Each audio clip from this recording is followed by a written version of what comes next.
Hello, my rainbow readers. Today we're reading a true story. It is titled, Areli is a Dreamer, written by Areli Morales. Illustrations are by Luisa Uribe. At Abuela's house, Saturdays were filled with family and sunshine. Areli was good at playing al escondite and even better at chasing chickens. She could outrun her brother Alex at their primas. When evening came, she sat around a noisy table and ate mounds of tortillas and pollo con frijoles for supper, her favorite. Bring, bring. But Sundays were different. On Sundays, Areli and Alex sat in the stuffy living room, waiting and waiting for the phone to ring. "It's your mama and papa," said Abuela, "from America." "Hola, mama. Hola, papa," said Areli in a small voice. "Hola, mi niña," said mama. "Did you get the toys we sent you?" asked papa. Papa always asked about the toys.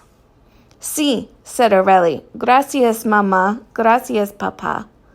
Mama and papa had been away so long, they felt like strangers. "When are you coming home?" she asked. She knew the answer. "Oh, mija, we can't come back to Mexico," said mama. "We're trying to get you here to America with us." "Your mama and I dream of the day we will all be together," said papa. "We will send for you soon, I promise." When Areli hung up the phone, Alex tried to make her smile. "Mama and Papa think about us all the time," he said. "They're working hard, mija," Abuela said, "for all of us. They want us to have a better life." "But why will Alex go to America first and then me?" Areli asked. Abuela had told her the answer many times. Alex was born in America, so he can come and go. You were born here, so it's harder for you. How hard? Abuela didn't answer. Instead, she wrapped Areli in her arms. Your mama and papa want you all to be together as a family. But they weren't all together as a family that year. Mama and papa didn't come back for Areli's birthday, or Dia de los Muertos, or even Navidad. Then one night, Alex took out his suitcase.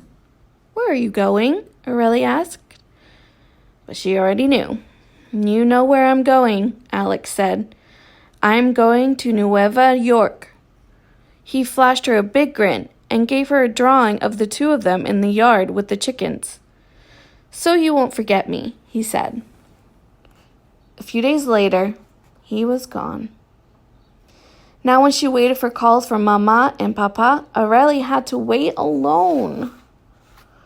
That fall, Areli started kindergarten at the school near Abuela's house. She was so proud to be at school. She learned to tie her shoes and write the letters of the alphabet. She played al escondite with her new friends. She barely thought of Nueva York at all. Until the day Abuela greeted her with tears in her eyes. "Areli, mija, you're leaving us," she said. "Your mama and papa are sending someone to take you to New York to live with them." Abuela's voice was shaking. "Don't want to go to New York," Areli said. "I want to stay here with you and my friends and my home. Please don't make me go, Abuela." "If I could take care of you here, I would, my sweet. But I am old, and there is no future for you in Mexico. You don't understand now, but someday you will." The next Saturday night's dinner was very sad. Areli said goodbye to her cousins. She said goodbye to her friends. She said goodbye to the mountains and the chickens. I'll never forget you, she said. On Sunday morning, Abuela woke Areli at dawn. They held each other very tightly. A man with kind eyes was waiting for Areli in the doorway. This man is a friend of your mama and papa's, and he will take you to America, Abuela said. Come, Areli, he said. Areli stayed where she was. The man was a stranger to her. Be brave, Areli, Abuela said. Areli gave Abuela one more fierce hug. I love you, mija. I love you, Abuela, said Areli. Then she left for her new country.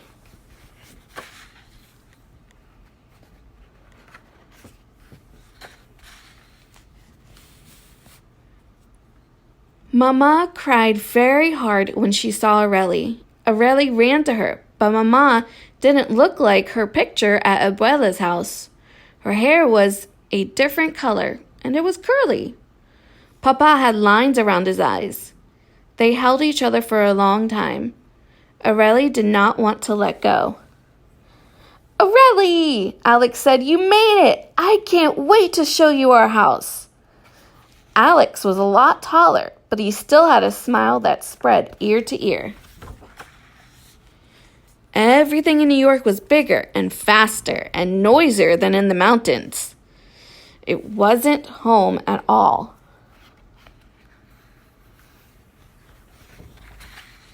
Areli had to go to school, but the teachers did not know her name. She couldn't speak English, and when she tried, the words came out all wrong. She made friends with the other girls who could speak Spanish, but she couldn't stop kids from teasing her. Areli isn't legal. They should take her back to Mexico. Areli can't read. She's so backward. Her mom cleans my house. She's our maid. Areli was ashamed. She had never felt this way before. No te preocupes, Areli, her friend said. No pueden hacerte daño. When she went home that night, Areli asked her mother what the kids meant when they said she was illegal. Illegal means against the law, her mother began. I am not against the law, Areli said. Of course you're not, said her mother. But you were born in Mexico, so even though you are growing up here in America, you are not a citizen of this country. Do I get to be a citizen someday? Asked Areli. I hope so, mija. I hope so. Her mother wouldn't say anything else, so Areli asked Alex why she needed to be a citizen. If you're a citizen, you can do whatever Americans do, he said. What if I'm not? Areli asked. She wasn't sure she wanted to hear the answer. Then I guess you could be taken back to Mexico, said Alex. He wouldn't look at her. Without us. Areli didn't understand, but she knew she should stay quiet about her first home in Mexico. She did not want to be sent back to Mexico all by herself. She did not want to break the law in just by being who she was. Areli had to work extra hard to learn her lessons in a new language. It wasn't easy. By second grade, she could count by fives. In third grade, she learned about the Constitution. By fourth grade, she could write a book report and read it aloud. Pretty soon, it was hard for Areli to remember how the sun shone on the mountains at Abuela's house. Now she spoke English like any other girl from America. She played jump rope games and watched TV shows. She and Alex could get anywhere in the city on the subway. They rode the F train all the way to Coney Island, where she saw the ocean for the first time. Every 4th of July, she was mesmerized by the fireworks in the sky. She was a New Yorker. In 5th grade, Areli's class went on a field trip. They got on a boat and sailed into the Hudson River. Areli's heart beat fast to see Ellis Island, where so many immigrants had come before her. On the tour of Ellis Island, Areli learned a lot. More than 12 million immigrants passed through here on their way to America, said the tour guide. Almost every one of us has family that came to this country from a foreign land. On the boat ride back home, Areli thought about the tour guide's words. She pictured the millions of other people who had made the long journey to America, and how Lady Liberty welcomed them with her shining torch. She did not feel illegal. She felt like she was part of something very big. On Saturday, she called her abuela in Mexico. "Are you working hard?" Abuela asked. "Very hard," Areli said. She told Abuela all about Ellis Island. "Those immigrants are part of America. Remember when you said I might have a brighter future here, Abuela? I think I understand now, and I think you were right." That night, Areli looked out over the lights of New York City and dreamed of what she might do someday. She might be a writer and tell her story. She might be a teacher and help children who found themselves in this new land.